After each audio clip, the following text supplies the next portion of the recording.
Hey guys, tonight we're slipping quietly into a time when empires galloped across grasslands, their banners whipping in the wind, and their warriors sowing. Yes, sowing, by firelight, in saddles, even on battlefields. You find yourself crouched beside a smoky campfire somewhere in the Central Asian steppe.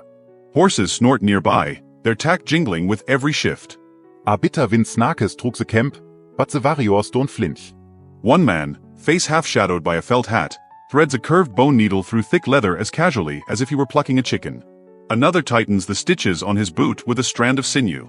You watch, blinking away the smoke as these men, the feared cavalry of Genghis Khan, chat idly while tending to tunics, armor, and the occasional horse saddle. The needle and thread move through their hands like second nature, not as a domestic chore, but a survival ritual. This is not a history of queens in castles or kings issuing decrees. This is the story of why even the most hardened Mongol warrior wouldn't be caught without a needle, and why, if you're going to follow them into this world, you'll need one too. So, before you get comfortable, take a moment to like the video and subscribe, but only if you genuinely enjoy what I do here. And if you're up for it, drop a comment with your location and local time. I'm always amazed by how far and wide we're all tuning in from. Now, dim the lights, maybe turn on a fan for that soft background hum, and let's ease into tonight's journey together.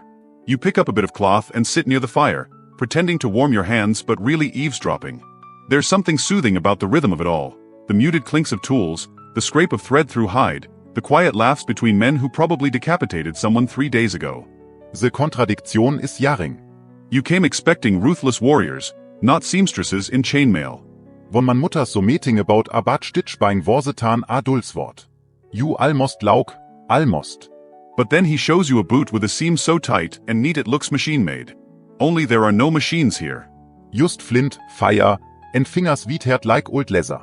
Historians still argue whether this hands-on craftsmanship was passed down informally, like campfire songs, or trained more formally within households. Either way, it was omnipresent. In Mongol camps, sewing wasn't gendered the way it might be in other cultures. Everyone sewed. Warriors, shamans, herders, even kids.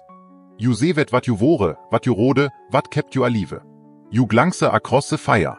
A younger rider is reattaching a stirrup.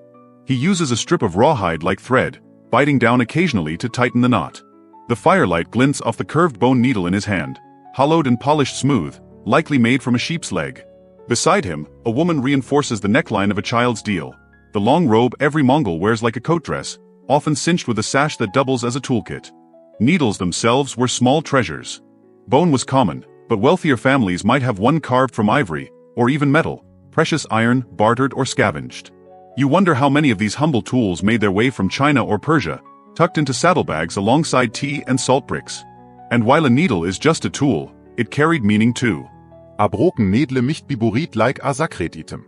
There's a quiet belief floating around the camp that a poorly cared for needle can bring bad luck, or worse, attract fox spirits. One man, noticing your curiosity, ties a red thread into your sleeve for protection. Whether it works or not is beside the point. The knot is warm and tight against your skin. Later that night, when the camp winds down, you hear the soft rhythmic thunk of a needle punching hide again. Someone's still working. The world slows to a whisper, horses murmuring, tents creaking, and you realize something odd. You're not surprised anymore. The image of a Mongol warrior bent gently over a patch of torn will no longer seem strange. It seems right. Necessary. Soothing, even. You wake with a soft grunt as a flap of hide brushes your cheek. Morning on the steppe. The sun has barely crested the low hills, but the camp is already in motion. Horses are being saddled, milk churned, and, you guessed it, someone is threading a needle. You're handed a saddlebag. It's heavy, dense, and smells faintly of wool, smoke, and yak butter.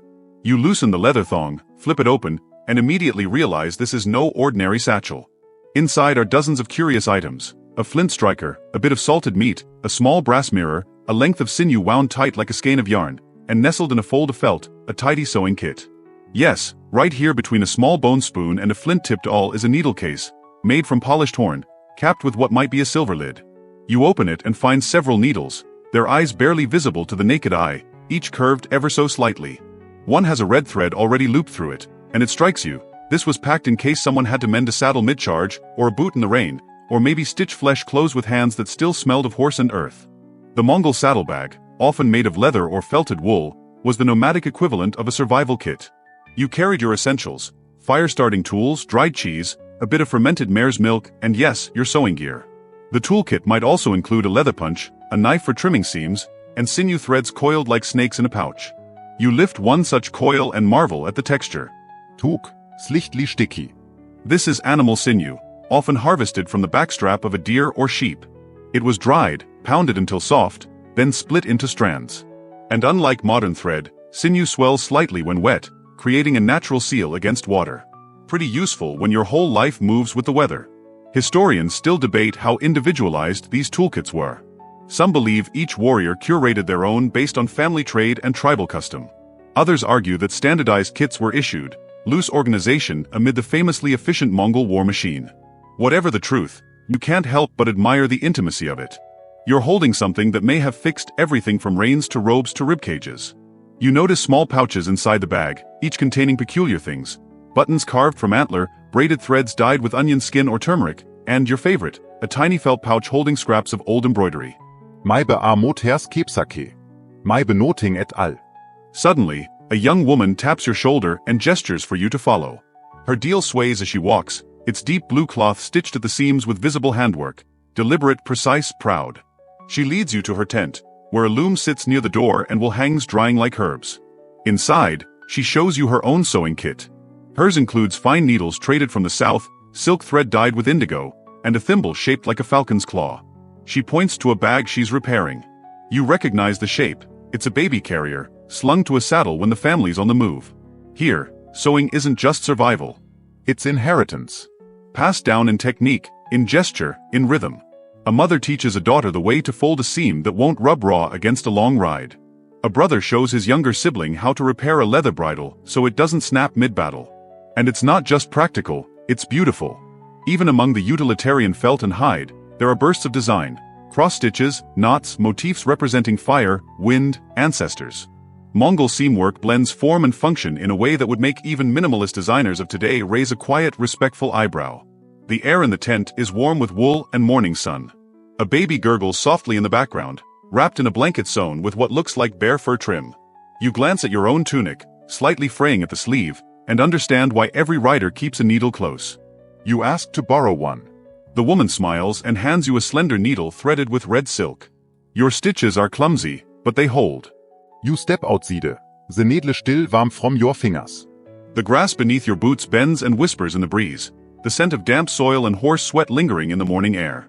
Riders pass you, some whistling, others already deep in the rhythm of travel. You hoist your saddlebag and fall into step beside a grizzled warrior whose beard seems older than time itself. He notices your poorly mended sleeve and lets out a small grunt that could be approval or amusement. Without a word, he pulls a strip of hide from his belt and hands you what looks like a drinking horn. But as you turn it over, the base unscrews, revealing a hidden compartment. More thread. More needles. A teeny knife, sharp as trut. And nestled among them, a curved bone hook. For fishing and mending, he says, his voice rough like old felt. You try not to gape. This is not just a needle case. This is a warrior's toolkit disguised as an everyday object. In Mongol culture, dual-purpose tools were revered. Why carry 10 items when 2 will do everything? A needle could mend both boot and wound. A thread could tie a torn saddle or close the gash it caused. He tells you a story, in the slow way people do when there's no rush. Once, during a river crossing, his saddle tore as he mounted. Without repair, he would have had to walk, or worse, ride without a saddle and risk injury. So, knee-deep in icy water, he crouched on a river rock, used his needle and sinew, and patched it right there. Froze my toes, but saved my back, he says with a chuckle. You note. And suddenly the saving kit feels less like a domestic relic and more like battlefield armor. There's an unspoken pride among the Mongols when it comes to self-reliance. If your shirt tears, you fix it. If your horse bleeds, you wrap it. If your saddle strap breaks during a charge, you don't call for help. You dismount, kneel and stitch, fast, calm, and precise. Historians still argue whether Mongol warriors were formally trained in such skills or simply learned them out of necessity. Some chroniclers from the Abbasid Caliphate describe them as astonishingly prepared, with each man carrying his own house, kitchen, and tailor's shop upon his back. Others suggest this is romanticized exaggeration, perhaps a blend of awe and fear. Still, you can't ignore the evidence. Artifacts uncovered from Mongol burial sites include sewing awls, thimbles, and iron needles. And they weren't buried with tailors. They were interred with warriors. Later, as the caravan halts for a midday rest, you find a group of younger warriors seated in a loose circle, threading sinew through scraps of hide. One is repairing a saddlebag, another, the side of his boot. Third is sewing what appears to be the flap of a tent. You sit beside them, half curious, half awkward. One of them offers you a pouch of dried milk curds, hard, sour, surprisingly addictive, and asks if you've ever stitched leather before. You admit you haven't. He hands you a scrap and a needle, guiding your hand with a patience that would shame most modern instructors. There, he says. Tighter. Like pulling horsehair from a braid. Your stitches improve. Not by much, but enough to feel a surge of something close to pride. That night, around a fire flickering in a low circle of stones, the older warriors swap stories. One man tells of sewing his own wound shut after a scuffle with a rival clan. Didn't have time for the shaman, he shrugs. Another recalls fixing his horse's girth strap using just a bone needle and a piece of his own belt. Therese Laukata, a little mockery, and a strange gentleness beneatet all. You realize these warriors measure each other not only by how they fight, but by how well they hold things together. Literally. You glance again at the curved needle tucked in your sash. Small, quiet, easily lost. But out here, it's the thread that keeps you moving forward. By now, your fingers know the rhythm. Push, pull, knot. The needle slides through leather with a gentle resistance, like a knife through old cheese. You're no artisan, but you're learning. You've patched a seam on your tunic, fixed the loose binding on your waterskin, and today, under the half-sun of a Mongolian dawn, you watch as a horse is mended. Yes, you heard that right. The mare stepped on something. Sharp, probably a flint shard buried in the gravel, and cut her leg just above the hoof. It's not deep, but it bleeds freely. The rider, calm as the morning wind, opens a satchel and takes out a needle longer than any you've seen. Curved at the tip, honed like a crescent moon. He doesn't shout, doesn't call for help. He kneels, speaks softly to the horse in rhythmic murmurs, and then, deliberately, methodically, begins to sew. You don't look away. You don't even blink. He uses thick sinew, coated with what smells like resin or fat. The thread glides through skin with a practiced motion. He ties off the stitch, pats the mare's neck, and applies a poultice that smells of crushed pine and fermented milk. She flinches once, then relaxes. A few minutes later, she's already nibbling at the grass. Your eyes flick to your own needle case. You wonder if, so mede, it micht be your hand gedingse kurvet metal. You hope the horse would trust you like that. The Mongols were famed not just for their horsemanship, but for their near-symbiotic relationship with their horses. They didn't just ride them, they lived with them, relied on them, listened to them. And when needed, they healed them. Mainstream historians often cite the Mongol cavalry as the most mobile military force the world had ever seen. But what's less often emphasized is how that mobility depended on fast, field-based maintenance, not just of gear but of animals. A warrior with an injured horse wasn't just slowed, he was stranded. Vulnerable. Dead weight. So Mongol warriors learned to treat wounds, both human and animal. They carried not only needle and thread but salves made from sheep fat and juniper ash, fermented creams, and concoctions passed down orally through generations. Their medicine chests were portable pharmacies, tucked neatly between strips of dried meat and ropes of cheese. You sit later that afternoon with an elder, one of those leathery men whose wrinkles seem carved by time itself. He's grinding roots into powder and watching the horizon like it owes him something. You ask about the horse stitching. He gives you a slow smile, as if remembering his own first try. Needle's just a bone without a story, he says. And what stories they carry. There's an old tale told by Mongol mothers to their children, about a warrior named Orjan who rode through 3 campaigns with the same saddle, patched and stitched after every battle. One night, caught in a thunderstorm, lightning split a tree beside him and shattered his saddle. Stranded miles from camp, he used his belt, 2 needles, and a thread spun from horsehair to rebind it. He returned by dawn, drenched but triumphant. The lesson? Kere your treat, or wuchse steppe alone. Historians still debate whether such stories are factual or folklore. Did Mongol warriors really suture wounds with horsehair? Some say yes, citing Chinese accounts from the Yuan dynasty that describe battlefield repairs made on both soldier and steed. Others argue these were embellishments, woven from admiration and fear. You prefer to believe they're true. There's a certain poetry to it, survival stitched by hand, one loop at a time. As the day fades into amber, you find yourself drawn to your own small repairs. A worn strap, a split pouch, a button tugged too hard during last night's sleep. You don't wait an humore. You treat the needle with hut thinking. Your fingers move with muscle memory, and it feels peaceful. There's something soothing about the simplicity of it. No engines. No apps. Just you, your gear, and the quiet act of marking broken things wole again. You catch one of the younger warriors watching you. He raises a brow, then nods. Not quite approval, but acknowledgement. You've taken another step, stitched another line into your place among them. And just like that, your needle is no longer just a tool. It's part of your story now. The fire crackles low tonicht. The wind has stilled. You're curled beneath layers of felt and wool, warmed by the steady breath of a nearby horse and the faint scent of wood smoke caught in your clothes. Across the camp, someone hums, an old lullaby, maybe, or just the rhythm of a tired soul drifting into dreams. And just before your eyes close, you hear the whisper, "Treat your soul the way you treat your saddle." It's not just poetry. It's code. Among the Mongols, ever object, ever habit, ever routine. No matter how small, tied back to survival.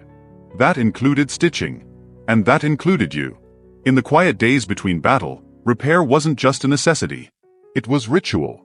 You sit among others now, warriors and family members alike, hands busy with quiet tasks. One woman patches a saddle blanket while her toddler chews on a strip of dried milk curd. An older man scrapes resin into powder for waterproofing thread. No one speaks much. The hum of work replaces words. This was Mongol maintenance culture. Practical, communal, and constant. Mainstream histories tend to skip over it. They show the charge, the conquest, the siege, but not the everyday rhythms. The cracked boot mended with tendon, the shirt patched 3 times on the same seam, the worn bowstring replaced after a long ride through rain. But these were the real victories. Each small repair a stand against the decay of steppe life. What you're really learning is patience. Mongol warriors, despite their fierce reputation, had to be gentle, at least with their tools. Your bowstring won't last a week if you neglect it. Your quiver can't fray. Your saddle must be treated like a loved one, oiled, wrapped in furs at night, stitched the moment it seems loosen. And then there are the coats. Deal, traditional Mongol tunics, are worn daily, slept in, worked in, fought in. They're made to endure storms and sweat and time. You watch a woman mend one now, threading sinew through the armpit seam, muttering about how her husband always tears it in the same place. She uses a bone needle, blackened with age, and reinforces the seam with an extra loop, what she calls mother's stitch, tight, wide, unlikely to tear. You look, quietly, Wensche glances at you. What? She asks. You think your enemies wait for you to find new pants? She's right, of course. Fringe tales from Persian scribes describe Mongols entering battle with patches of fabric sewn over old wounds. Not skin wounds, but clothing tears, reinforced as if they were battle medals. Each one a sign of perseverance, of knowing how to fall and how to mend. And as you learn this unspoken language of thread and cloth, you begin to understand, for the Mongols, repair was never just repair. It was resistance. A defiance of the elements, of time, of misfortune. You weren't replacing the broken, you were extending its story. Sometimes, the stitching becomes almost meditative. The motion is slow, repetitive, comforting. Like counting sheep. Or stars. Or heartbeats. You work alongside a boy tonight, maybe 12, his fingers already calloused. He's fixing the leather strap on a stirrup, and he asks you, innocent as a lamb, how many stitches you'd need to patch a hole big enough for a knife blade. You consider. Well, you say, depends if it's a good knife. He grins. What if it's a rusty one? You grin back. Then it'll tear the hole wider, and I'll need double. He nods solemnly, as if this is the most profound thing he's ever heard. Later, as he's falling asleep beside his father, he murmurs, double stitch for rusty things. You think that might be your legacy. Scholars still debate whether Mongol needlecraft had unique stylistic signatures, patterns, colors, symbolic stitch styles. Some argue that warriors developed identifiable sewing patterns, like tribal tattoos but for gear. Others say the work was strictly functional, devoid of artistic flourish. But dig deep into certain museum archives, and you'll find a pair of stitched leather boots with spiral pattern soles. Spiral, like the eternal knot of Mongol legend. And maybe that's the truth of it. Even the most utilitarian stitching carries a kind of symbolism. Not in flashy embroidery, but in persistence. In quiet continuity. The idea that no matter how far you roam, how many storms you weather, how often you fall, you can always thread your way back. So tonight, as the stars burn silently overhead and your hands work by firelight, you stitch another seam. A loose flap on your saddleback. You pull the thread tight, knot it twice, and press your thumb to the repair. There. Hole again. Ride through, You are always held together by something small. Something almost invisible. Your needle, for instance. By now, it no longer feels like a tool. It's more like an extension of your fingers, slim, cold, deliberate. You've stopped thinking before threading it. You just do it automatically, like breathing. Like blinking. It slips through leather or felt or hide as naturally as you slip through sleep after a long ride. Today, you're working on something new. A war banner, tattered from a recent skirmish with bandits. The wind had shredded its bottom edge, and the horsetail attached to its pole has loosened. The older warriors consider this a sacred object, the kind of thing you don't just toss aside or replace. You mend it with reverence. Jure krauscht beniat the edge of a cart, shelteret from the wind, wen one of the veteran readers kneels beside you. He watches silently as you pull the thread through. Then he tells you a story. He speaks of a time when the banners of Genghis Khan himself were said to carry enchantments, not by a shaman's chant or a sacred symbol, but by the hands that made them. Women who stitched with horsehair dipped in fermented mare's milk, who whispered lineage into every knot. You pause. Whispered what? Lineage, he repeats, softly. Every knot, a name. Ever loop, a story. You didn't just carry cloth into battle. You carried your ancestors. It's a little strange to think of something so ordinary being sacred. But that's how it was in the Mongol world. The mundane was never just mundane. A thread was never just a thread. It could tie a wound shut or bind a spirit to memory. Mainstream scholars agree on the importance of Mongol war banners. They were psychological weapons as much as visual signals. Bright, fluttering symbols of a commander's strength, or warnings to the enemy that a storm was coming. But the idea that those banners held spiritual weight, that they were hand-stitched spells, is harder to prove. It lives in oral histories and half-remembered rituals, not in dusty pages. Still, historians argue whether the sacred element of Mongol banners was spiritual or purely strategic. Were these gestures of belief? Or calculated acts of morale building? You, for one, choose belief.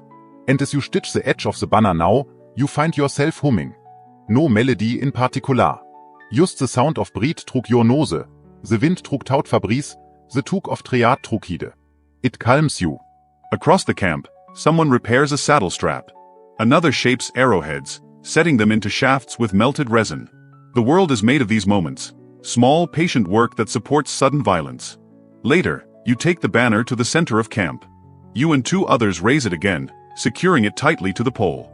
The horsehair flicks in the breeze, newly bound. Somione shares softly. It flutters tall, even in the dusk. Almost like it never tore. That night, the stars are clean and sharp. You lie beside your horse, tracing constellations you don't know the names of. Your hand rests on your small kit, needle, thread, sinew, resin. You think about how empires fall apart because someone didn't fix the tent rope. Because someone ignored a tear in a saddlebag. Because someone let a broken boot wear down a warrior's foot until he limped instead of charged. And how empires endure when someone, quietly, patiently, fixes the thread.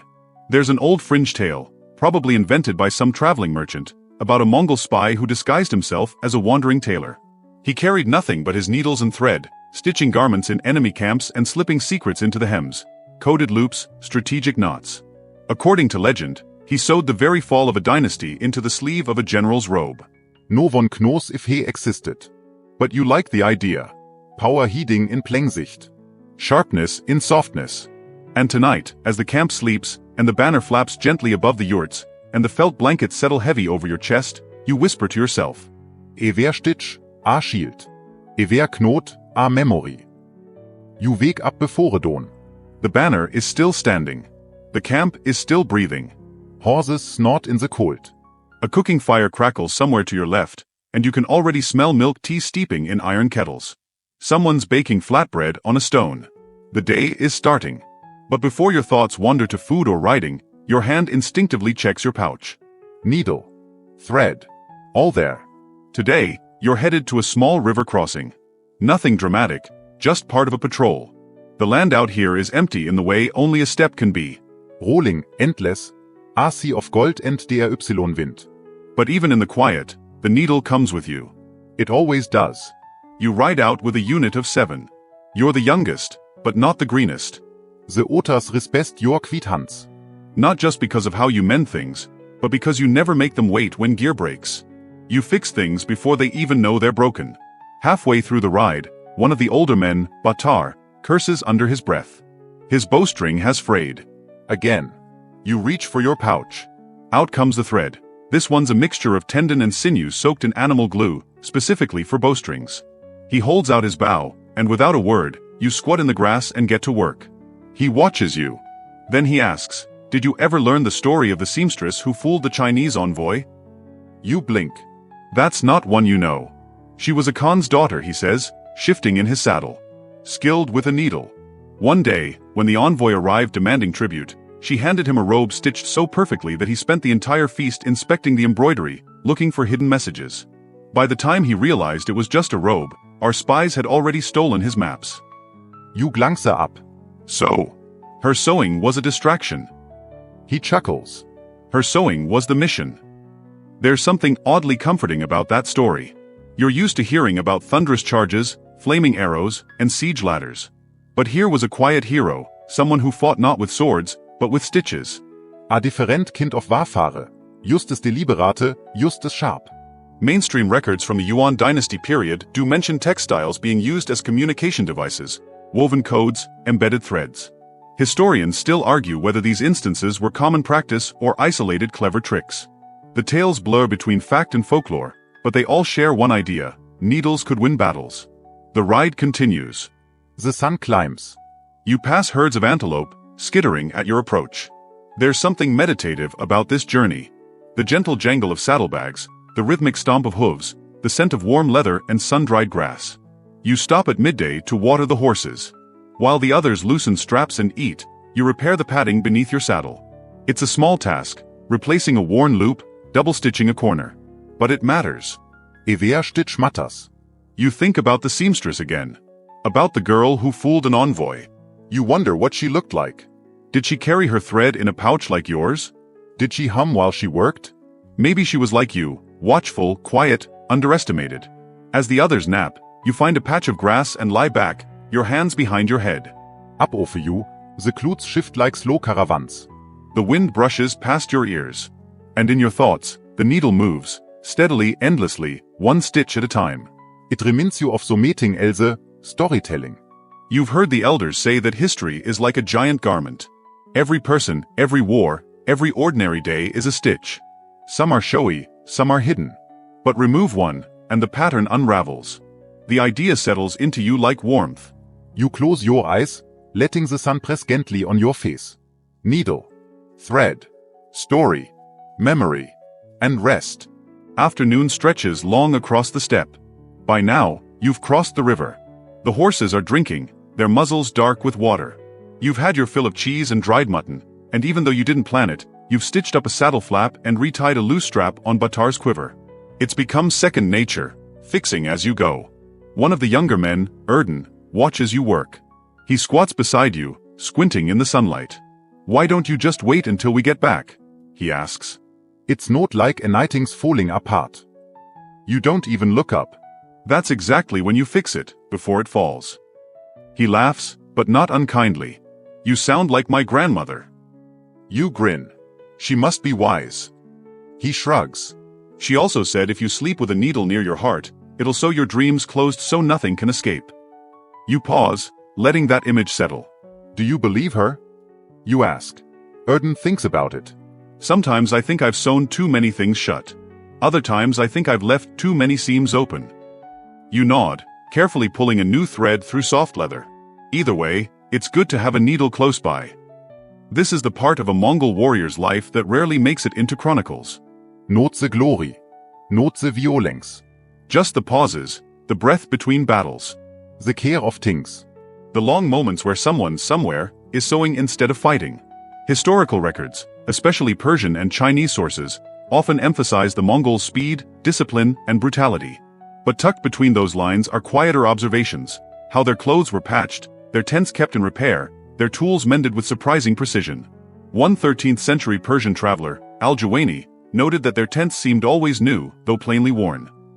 Scholars still argue whether this was due to rapid production or consistent field maintenance, but either way, it speaks to a culture that prized durability as much as conquest. As the light begins to tilt toward evening, you and your group come upon an abandoned campsite. There's a collapsed gur, its wooden lattice frame twisted slightly, as if struck by wind or hasty departure. The felt skin is torn in places, but still draped like a crumpled shroud. Without needing to discuss it, the group dismounts. You move slowly, reverently, like you're entering someone else's story. There are signs of a cooking fire, a dropped ladle, a half-mended coat still folded near a saddle. You kneel beside the coat. Its thick wool gray, worn at the elbows, but lovingly repaired in places. Tiny cross-stitches mark the shoulder seams. Someone has even added a tiny symbol near the hem, 2 intersecting lines, sewn in red thread. Maybe a family mark. Maybe just decoration. You lift the edge of the coat. It smells faintly of smoke and salt. Red. Erdene murmurs behind you. You shake your head. No blood. No struggle. Just gone. You pull out your needle again. This time, you don't fix anything. You just run the thread through your fingers, feeling the texture, the stretch. You thread the needle, tie a knot, but you don't sew. Not yet. Instead, you tuck the coat back where you found it. As if you might return. As if someone might return for it. One of the others calls you over. They found a broken stirrup. Not yours, not theirs, just left behind. A curious break. The leather snapped clean, as though under tension. You run your hand along the tear. You could fix it. But not here. Some things are better left as they are. As you ride back to camp, dusk falls slowly. The air cools. Shadows stretch like threads across the earth. Somione hums a tune. It floats across the line of horses, gentle and tuneless, and it reminds you of home. You finger the needle in your pouch again. It's not magic, you remind yourself. Not a weapon. Not a charm. But it's something more than a tool. It's a piece of continuity, a promise that whatever breaks, you'll try to mend. That not every tear leads to ruin. That some things, even in war, can be made whole again. As you reach the ridge that overlooks your camp, the fires below glow warm and orange. Your people are down there, laughing, cooking, preparing for whatever tomorrow brings. And some wäre in your satchel, triad rustless softly. Waiting. Night deepens, and the stars come out one by one, sharp and clear over the endless steppe. You settle by the fire, the embers crackling softly as your companions prepare their own repairs, quietly mending clothes, leather straps, and worn boots. The flickering light casts long shadows, and the air cools just enough to remind you that no matter how fierce the day, night always claims its calm. The needle is still tucked safely in your pouch. You remember the stories your father told you as a child, about Mongol warriors who carried needles not just for repairs, but for survival in other unexpected ways. There was a tale about sewing wounds closed in the heat of battle, just enough to stop the bleeding until a healer could be found. You can almost hear your father's gruff voice saying, "A warrior's best weapon is often the one no one notices." Historians still argue whether Mongol warriors commonly practiced battlefield sewing themselves, or if this was left to dedicated medics within the army. Some scholars believe the rapid movement of the troops required every man to be partly self-sufficient, while others suggest that wounds were only loosely treated until proper care was possible. Tonight, you think about the humble but essential skills hidden beneath the grand narrative of conquest. You lean back on your elbow, wetting the fire. The scent of burning wood mingles with the faint musk of horse and leather. The crackle of the flames is almost hypnotic. One of the elders, a wiry man named Togtok, begins to hum a quiet song, a lullaby from the steppe that's been passed down through generations. His voice is low and soothing, carrying the weight of years and wisdom. As he sings, you find yourself drifting, caught between wakefulness and the gentle pull of sleep. In this liminal space, your thoughts wander to the clothes you wear, the thick dell lined with patches of old repairs, the boots that have been stitched and resoled more times than you can count, and the quiver on your back, held together by tightly woven thread and leather strips. Ever stitch tells a story. Ever patch a journée. You recall the curious practice of using animal sinew for sewing instead of regular thread. It was tougher and more water-resistant, perfect for the harsh Mongol environment. Sometimes, warriors even braided sinew into cords for bowstrings or lashings. It's a detail that often escapes the pages of grand histories, but it's as vital as any battle strategy. You smile to yourself, remembering a favorite old joke told around the campfires. Why did the Mongol warrior bring a needle to battle? Because sometimes, even an empire needs a good tailor. The group blows softly, the sound blending with the night breeze. As your eyelids grow heavy, you think about the centuries to come, how this quiet dedication to repair and resilience would echo far beyond the steppe. The Mongol Empire might be remembered for sweeping across continents, but it was also stitched together, quite literally, by hands that cared for every torn seam. In this moment, you are part of that long chain, one of many threads woven into the vast tapestry of history. The fire burns lower. The night grows colder. And in the silence between the stars, you feel the steady heartbeat of the steppe itself. Morning arrives slow and golden, spilling soft light over decayed grass and the gentle rise of the horizon. You awaken to the faint aroma of boiling milk and roasted mutton. The camp stirs, quiet and measured. Horses nibble at sparse tufts of grass while riders prepare for another day's journey. Today's tasks are familiar: repairing worn gear, tending to animals, and packing the tents with practiced efficiency. You pull your needle from your pouch, and it feels like an old friend, its smooth surface worn by countless fingers. The Mongol warrior's life depended not just on the sword or bow, but on a surprising assortment of everyday tools. The needle, among them, was essential. You think about the precision required to stitch together the heavy felt of the gurwals, a job often done by the warriors' wives or camp followers. But on the move, even the fighters had to patch tears or repair clothing swiftly. The nomadic lifestyle demanded ingenuity. When the leather on a boot sole began to split, a quick stitch could save a horse's shoeing journey and keep a rider mobile. When a quiver strap frayed, a tight knot or a few neat stitches preserved the warrior's readiness. And in the cold steppe winds, a small hole in a coat could become a big problem overnight. Some scholars argue that the constant need for repair contributed to a particular kind of mindfulness among Mongol warriors, an awareness of their surroundings, an ability to anticipate small failures before they became dangerous. Others suggest this was simply the reality of traveling vast distances with limited supplies. As you lean over the work, threading your needle with practiced fingers, you recall a curious fact: Mongol needles were often designed with a slightly curved eye, making threading easier even when hands were numb from cold or fatigue. A tiny innovation, but one that could save precious time. Nearby, your companion Ulzi is tying knots in a repaired bowstring, humming a tune you don't recognize. He says it's a song from the forests of Siberia, where he grew up. His voice carries a gentle lilt that blends with the morning breeze. You chuckle, imagining your own singing would likely scare away any wild animals. I'm better with a needle than a song, you admit. Ulse grins. Tats vhyu so vive. You think about the needle again, not just a sewing tool, but a symbol of survival. In a world where everything could unravel at any moment, a simple stitch was a quiet act of resistance. As you pack your repaired gear, readying to mount your horse, you remember the old saying, "A stitch in time saves 9." On the steppe, that stitch might save your life. Camp breaks down slowly. ARHYTHM is naturalis breathing. Horses are saddled, packs loaded, and the line of riders begins to move again, melting into the landscape. You sit tall in the saddle, needle safely tucked away, feeling the pulse of the earth beneath you. Ahead lies the unknown. But you are prepared.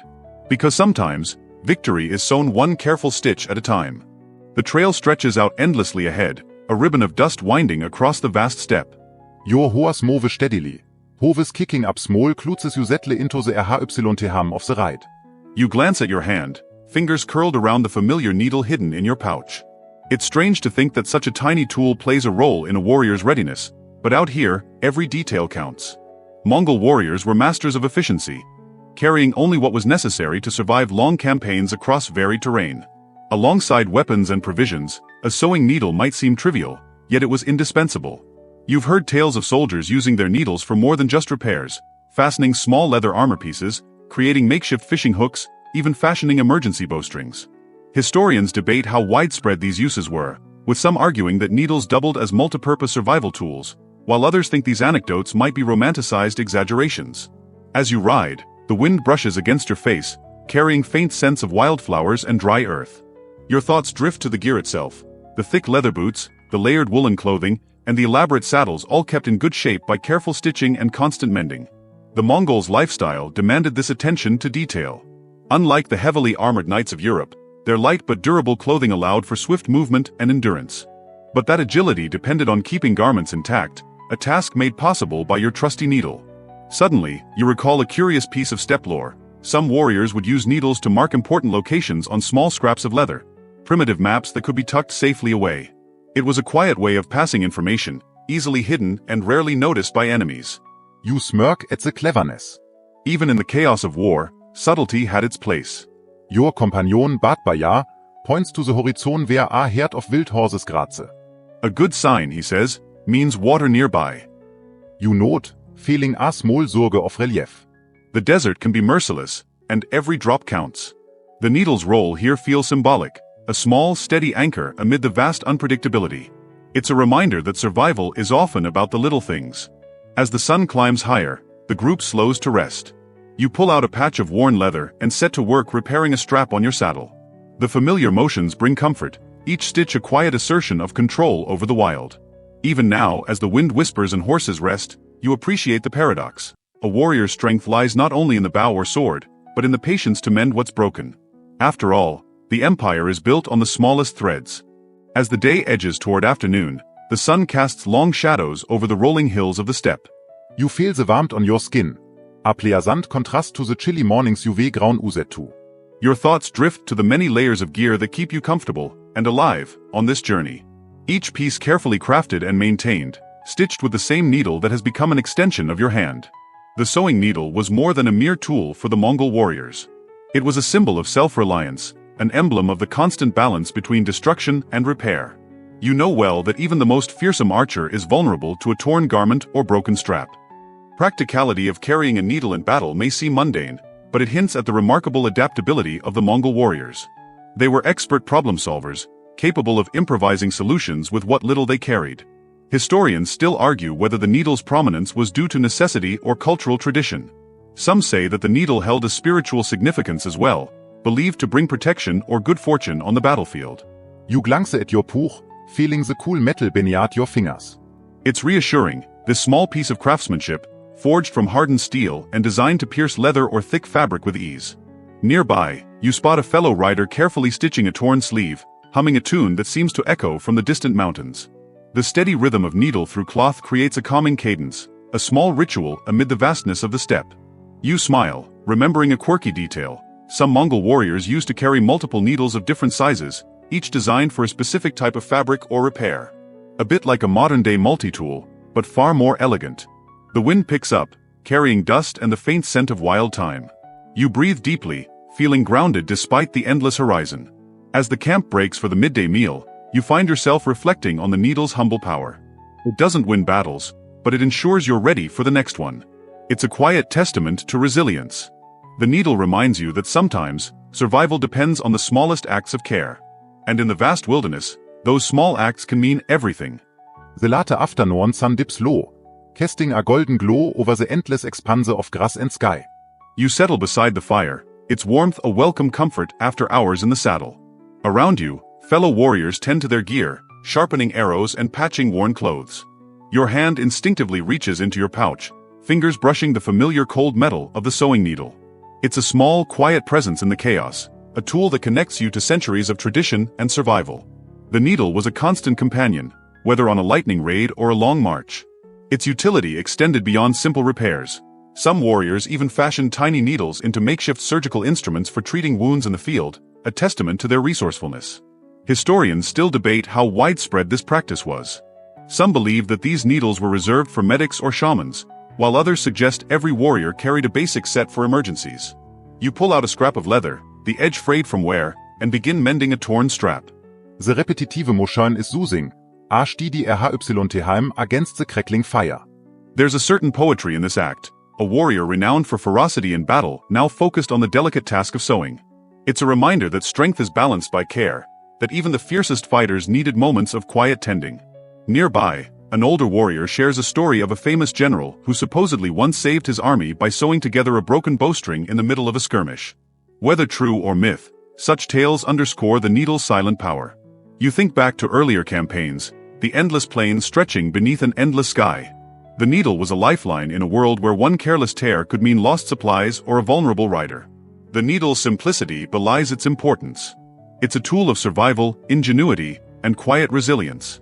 And as you finish your repair, you feel a renewed connection to the generations who rode before you, each stitch a small thread in the vast tapestry of Mongol history. The evening air cools as twilight descends, painting the steppe in muted purples and blues. The camp quiets, the day's clamor replaced by the soft murmurs of fire and the occasional whinny of horses settling in their stalls. You sit back against your saddlebag, the familiar weight of your sewing needle resting easily in your palm. It's a tool so small, yet so vital, an unlikely hero of countless Mongol campaigns. The needle's journey is intertwined with the Mongol way of life. Crafted from resilient metals, it was designed to pierce the thickest hides and heavy woolens without faltering. Some needles were even adorned with simple decorations, reflecting the warriors' pride in their gear.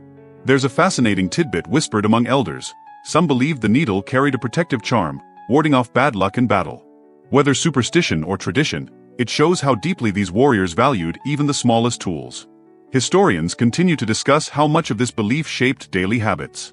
Did the needle's practical use inspire its symbolic status, or was it the other way around? The answer remains elusive. You watch as a young recruit carefully threads his own needle, the concentrated look on his face a mirror of your own early days. The patience required for such a task contrasts sharply with the rapid movements demanded in combat. The sewing needle teaches discipline, precision, and humility. It's a reminder that strength is not just brute force, but also the ability to care for oneself and one's equipment. As the stars begin to twinkle overhead, you imagine the countless warriors who have sat where you do now, sewing by firelight, preparing for the unknown ahead. The needle is a quiet companion, its steady presence a reassurance amid uncertainty. Visse Finalstitch komplete, you tuk se nedle ave, ridi for se nichts rest. Tomorrow will bring new challenges, but for now, the needle has done its work. And in that small act, you find a moment of peace. Night deepens over the steppe, a vast canopy of stars stretching endlessly up over you. The camp settles into a gentle hush, the flicker of the firelight casting soft shadows that dance like ancient spirits. You lie back on your bedroll, the cool earth grounding you as you reach once more for the familiar sewing needle nestled safely in your pouch. It's been with you through storms, battles, and quiet moments alike, a small, steadfast link to a long line of warriors. This humble tool embodies a fascinating paradox. It is both fragile and indispensable, tiny yet mighty. Without it, the intricate web of daily survival would unravel. Clothing would fray beyond repair, gear would fail, and the line between comfort and hardship would blur. Historians still argue whether the needle's role was purely practical or if it carried a deeper cultural significance among the Mongols. Perhaps it was both, a symbol of resilience, ingenuity, and the quiet strength found in caring for the smallest details.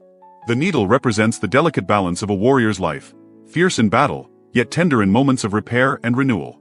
You think back on all the moments stitched together by this simple tool, the camaraderie around campfires, the quiet focus of mending torn saddles, and the knowledge that each stitch carried you closer to safety. As you close your eyes, the soft RHYTHM of your breed blends with the distant rustle of the grass, the night wrapping around you like a comforting cloak. The needle rests quietly beside you, a silent guardian of countless journeys. And as sleep gently pulls you under, you carry with you the enduring spirit of the Mongol warriors, resilient, adaptable, and quietly brave. Now, a slow wind down to ease you into rest. The steppe night stretches wide and endless, stars like soft lanterns guiding you gently into dreams. There is a peacefulness here, a calm born from knowing you are part of something vast and timeless. The needle's quiet presence reminds you that sometimes strength lies in small, careful acts. You are wrapped in the quiet embrace of history, a story told softly, stitch by stitch. Rest now, and let the rhythm of the past carry you into a restful sleep, calm and steady, as the Mongol winds whisper lullabies across the grasslands.